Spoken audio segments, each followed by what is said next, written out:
Hi friends, welcome to அம்மா பொண்ணு channel. குழந்தைங்களுக்கு ஈவினிங் கொடுக்குற மாதிரி ஒரு ஸ்நாக்ஸ் செய்கிறது பார்க்கலாம் வாங்க. ராகி மாவை வச்சு இது நீங்கள் ராகி புட்டுன்னு சொல்லலாம், ராகி கொழுக்கட்டைன்னு சொல்லலாம். நான் ஒரு கப் ராகி மாவு எடுத்து நல்லா சிம்மில் வச்சு வறுத்து எடுத்து வச்சுருக்கேன். அது கூட துருவன தேங்காய், மாவு எடுத்த கப்லேயே 1.5 கப் அளவுக்கு கரும்பு சக்கரை இல்லாட்டி வெல்லம் நீங்கள் எடுத்துக்கலாம். பாசிப்பருப்பை ஒரு அரை மணி நேரம் ஊற விட்டு எடுத்து வச்சுருக்கேன். அடுத்து மாவு எடுத்த கப்லேயே 2 கப் அளவு தண்ணி எடுத்து அதில் நம்ம இந்த நெய் விட்டு நல்லா பாருங்கள். இதில் அந்த வெல்லத்தை சேர்த்துக்கல, ஃபஸ்ட்டு நம்ம பாசிப்பருப்பு சேர்த்துக்கலாம். அதில் அரை மணி நேரம் ஊற விட்டு எடுத்து வச்ச பாசிப்பருப்பு சேர்த்துறேன். அதுக்கப்புறம் துருவன தேங்காய் அதே கப் அளவு எடுத்துருக்கோம்.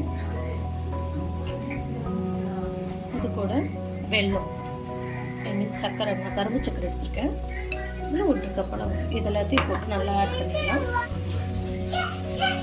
இப்போ இதில் வறுத்து வச்சு 1 கப் ராகி மாவை ஆட் பண்ணி நல்லா அது கெட்டியாகிற வரைக்கும் ஃப்ரை பண்ணி எடுத்துக்காருங்க. இப்போ மாவு ரெடி வச்சு பாத்திரத்தில் விட்டாமல் நல்லா கலரி விட்டு நம்ம எடுத்துருக்கோம்.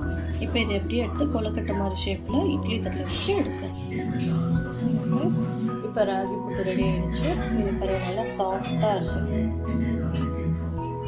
ஸோ லைட்டாக ஒரு 10 நிமிஷம் விட்டு வறுத்தெடுத்து சுடு தண்ணியில் போட்டால் நல்லாவே சாஃப்டாக இருக்கும் பாருங்கள். சாஃப்டாக இருக்கும்.